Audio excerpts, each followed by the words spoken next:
Quase R$ 1 bilhão, mesmo numa temporada com pandemia. No vídeo de hoje do canal do Nicola, bora falar sobre a projeção financeira pro Flamengo de 2021, com números impressionantes. Quero falar também sobre um matemático, Tristão Garcia, que tem colocado o Atlético Mineiro como o grande favorito ao título do Campeonato Brasileiro. Você concorda com os números? Bora falar ainda sobre Abel Ferreira, que apresenta nesse momento o aproveitamento inferior a de técnicos que recentemente foram demitidos pelo Palmeiras. Bora falar também a respeito de Daniel Alves. Qual será o futuro dele? Flamengo, Palmeiras, River Plate, futebol mexicano? Para completar, a gente traz informações a respeito de Grêmio e Flamengo, o jogo dessa quarta-feira da Copa do Brasil. Vai ter jogo? Não vai? O que o STJD se posicionou? Bom, bora começar o vídeo, não sei antes me apresentar, sou o Jorge Nicola e criei esse canal para 1.070.000 inscritos para deixar você super bem informado sobre as coisas do futebol. Se você ainda não se inscreveu, vai apertar esse botãozinho vermelho de inscreva-se, não paga nada e vai virar mais um inscrito do canal. Aproveitando, queria pedir também para você deixar like no vídeo, super importante para que mais gente passe a conhecer o nosso trabalho e lembrar que a partir das 7 horas da noite, daqui a pouquinho, nessa segunda-feira, tem programa do Nicola ao vivo. E uma das atrações será Rodrigo Caetano, diretor executivo de futebol do Atlético Mineiro, que vai estar aqui para responder as suas perguntas. Vocês mandam as dúvidas e eu repasso para ele ao vivo. Combinado? Bom, bora começar o vídeo falando sobre Abel Ferreira e os números do técnico palmeirense que vive seu pior momento desde que foi contratado pelo Verdão no ano passado.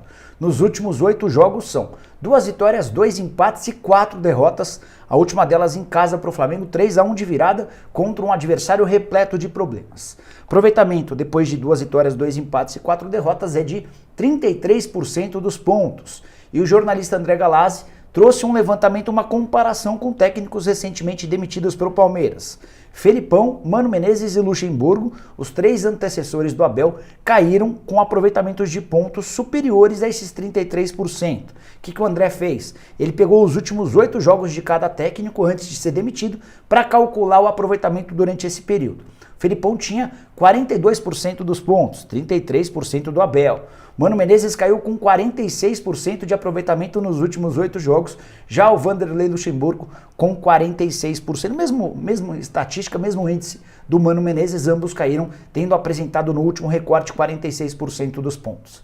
Especula-se a possibilidade de o Abel Ferreira ser demitido? Não, completamente descartado, até porque em caso de demissão, o Palmeiras seria obrigado a pagar uma multa rescisória das mais altas, na casa dos 2,5 milhões de euros, algo descartado pelos dirigentes alviverdes. Mas chama atenção o baixo aproveitamento do Palmeiras recente e o pior, com tempo para treinar, né? Palmeiras, desde que foi eliminado da Copa do Brasil, tem tido algumas semanas de livres, de treino. E mais especificamente nessas últimas 2 semanas foram 15 dias de trabalho por causa das eliminatórias. Ainda assim, o time não tem conseguido melhorar. Só para arrematar de vez, Palmeiras já tem 9 derrotas como mandante na atual temporada. Desde que o Allianz Parque foi inaugurado em 2014, o recorde negativo de derrotas em casa foi de 10 derrotas justamente em 2014. O Palmeiras tem mais 9 jogos em casa e se perder 2 vezes, fará de 2021 sua temporada com mais derrotas como mandante desde a inauguração de seu estádio. Quero falar agora sobre o Flamengo com números impressionantes. O Gilmar Ferreira foi o primeiro a levantar essa bola, ele trouxe numa coluna dele, lá no Jornal Extra, a informação de que o Flamengo pode chegar próximo a R$ 1 bilhão de faturamento em 2021. Eu olhei com muita estranheza esse número. Pô, a gente está em época de pandemia, sem bilheteria, com queda do programa de sócios torcedores. Fui checar essa história com o Rodrigo Tostes, que é o diretor financeiro do Flamengo, e ele confirmou que sim, o Flamengo tem uma projeção próxima a R$ 1 bilhão de receita para a temporada, mesmo sem bilheteria, mesmo sem sócio torcedor ou com uma queda drástica dos sócios torcedores. A última projeção mais realista fala em R$ 980 milhões. Detalhe, o Tostes me contou que não fosse pela pandemia, se fosse um ano normal, o Flamengo teria capacidade de bater 1,3 bilhão de reais de receita na temporada de 2021, que faria dele o recordista da história do futebol brasileiro. Nunca a gente viu o Flamengo chegar perto de R$ 1 bilhão em 2019. 2020, por conta da pandemia, os números do Flamengo e de todos os outros clubes caíram. Esse 1,3 bilhão seria algo estratosférico.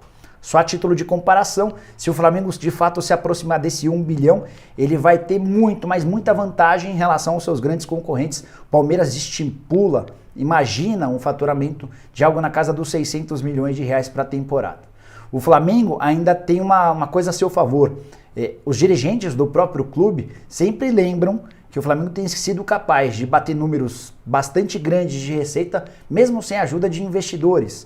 Casos dos principais rivais do Flamengo hoje, o Palmeiras com a Leila Pereira e com o Paulo Nobre um pouco mais lá atrás, o Atlético Mineiro com o Ricardo Guimarães e também com a família Menin. A impressão que se tem na Gávea é que não fossem os mecenas dos rivais e o Flamengo estaria ainda mais distante dos dois principais competidores rubro-negros nos últimos tempos. Você pode estar se perguntando, pô, mas como é que o Flamengo conseguiu chegar próximo de 1 milhão, mesmo com 1 bilhão, mesmo com tantos problemas? Tem algumas justificativas. 2 milhões de contas abertas por correntistas do Flamengo no Banco BRB, que é o patrocínio master do rubro-negro. Tudo isso gera uma movimentação de receita bastante grande. O Flamengo é sócio em 50% do lucro desse banco, ou seja, o patrocínio master que parte de 32 milhões de reais já dá um belo plus. O acordo muito bacana com o Mercado Livre para patrocínio nas costas, outra receita extremamente importante. O Flamengo acaba de fechar um patrocínio com a Sócios.com no que diz respeito ao Sun Tokens, que vai garantir ao rubro-negro quase 150 milhões de reais por um contrato de 5 anos, 4 anos e 4 meses para ser mais específico. Rubro-negro que está em fase final de negociação para a aquisição de um clube em Portugal, Tondela. Isso também deve gerar, num futuro não muito distante, mais receita. Números muito legais, as coisas andam muito bem fora de campo para o Flamengo. Só para arrematar duas informações do Fla. A primeira delas, Davi Luiz foi apresentado nessa segunda-feira, falou sobre o carinho do torcedor, falou o quanto a mobilização da torcida rubro-negra foi fundamental para que ele tomasse a decisão. O Marcos Braz chegou a falar que se fosse por dinheiro o Davi Luiz teria ido para a Arábia ou para o Catar, porque as propostas de lá eram muito melhores, e o Flamengo divulgou na tarde dessa segunda-feira que a Arrascaeta teve um estiramento no músculo posterior da coxa esquerda, não deu uma previsão de tempo, mas a estimativa é de entre 10 e 20 dias de recuperação. O Arrascaeta que se contundiu durante o jogo contra o Palmeiras nesse fim de semana. Bora falar agora sobre o futuro de Daniel Alves, que segue desconhecido. Tomar uma aguinha que faz bem, né? Só para vocês saberem, ainda não houve a rescisão do contrato entre São Paulo e Daniel Alves. Isso ainda está sendo debatido internamente, mas parece ser questão de tempo para que a rescisão de contrato aconteça. E já há no mercado uma especulação muito grande sobre para onde vai o Daniel Alves. River Plate e um time mexicano foram especulados no futebol internacional. Na Argentina, houve um jornalista que afirmou que o Marcelo Gallardo, técnico do River, entrou em contato com o Daniel Alves.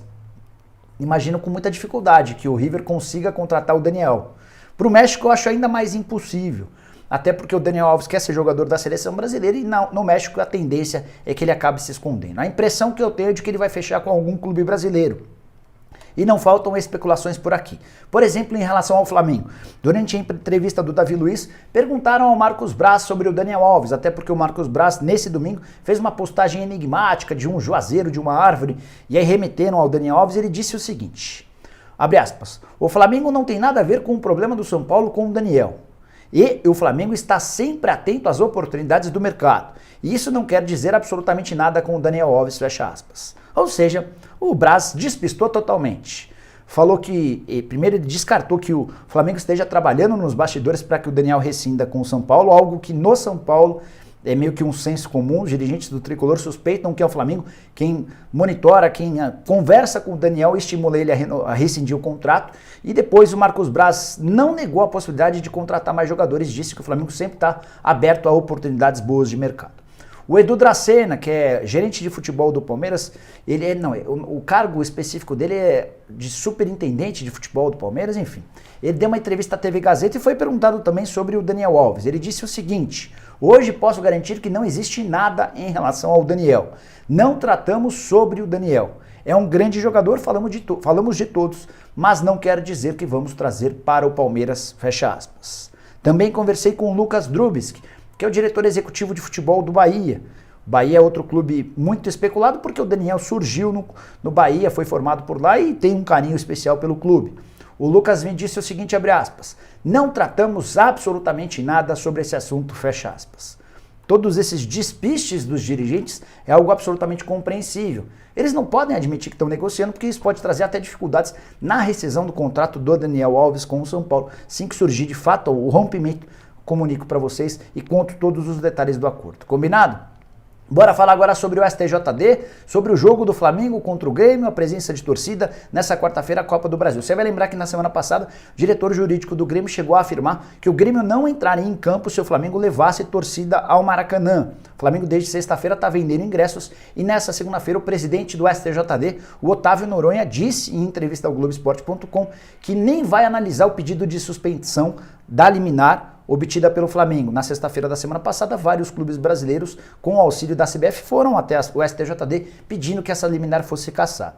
O Otávio Noronha disse o seguinte, abre aspas, existe uma liminar em vigor e decisão é para ser cumprida, não cabe descumprimento, fecha aspas. Esse caso vai ser analisado pelo STJD no dia 23 de setembro. Até lá, não vai haver, de acordo com o presidente, pelo menos no início da tarde dessa segunda-feira, nenhuma outra decisão, ou seja, o Flamengo vai ter público na quarta-feira.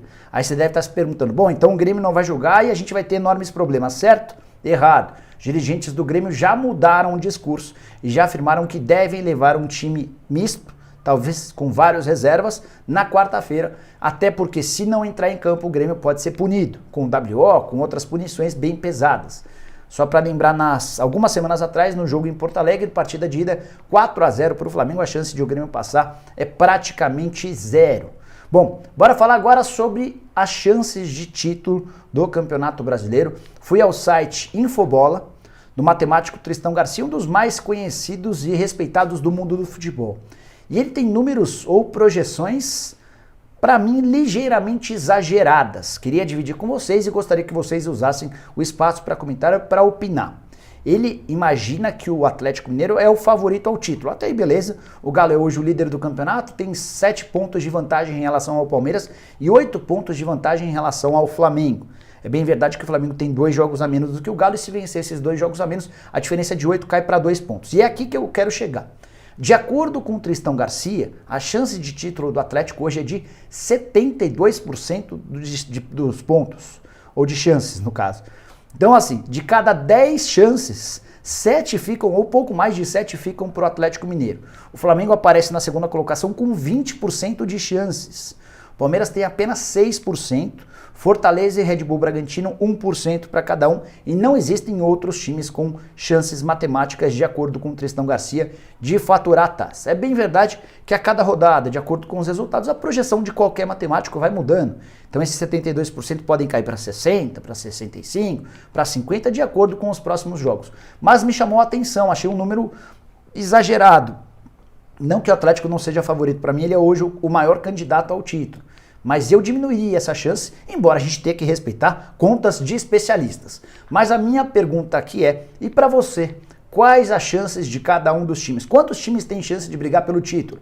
Para o Tristão Garcia são apenas 5. Embora Fortaleza e Red Bull com 1% de chance cada, talvez praticamente descartados. Então a gente teria o Atlético com 72%, o Flamengo com 20% e o Palmeiras com 6%. É por aí? Foi exagerada a projeção? Não foi? O Galo é de fato o favorito? Use o espaço para comentários para deixar sua opinião. Só uma observação rápida. Se o Flamengo vence os 2 jogos a menos, ele diminui a vantagem ou a desvantagem de 8 para 2 pontos. E o confronto entre os 2 times no retorno está marcado para a 29ª rodada do Campeonato Brasileiro e acontece no Rio de Janeiro. Isso quer dizer que se o Flamengo vencer todas as suas partidas, ele será o campeão brasileiro. Ou seja, se ele vencer as 2 partidas a menos e vencer o Atlético, ele já estaria à frente do Galo. Só para vocês entenderem o porquê do meu susto com 72%. Eu iria de 60% de chances para o Atlético Mineiro, 38% de chances para o Flamengo e 2% de chances para o Palmeiras. Gostaram das minhas projeções? Usem o espaço para comentário para deixar de vocês, beleza? A gente se vê um pouquinho mais tarde, daqui a pouquinho, a partir das 7 da noite, com o programa do Nicola ao vivo. O Rodrigo Caetano estará entre nós para responder a perguntas de vocês. Também vamos bater papo, tirar dúvidas, falar sobre futebol, enfim, aquele jeitinho que vocês já conhecem. Combinado? Curtiram o vídeo e não se esqueçam de deixar like. Se você ainda não se inscreveu, aperta esse botãozinho vermelho de inscreva-se e a gente se vê daqui a pouquinho. Abraço, tchau, tchau!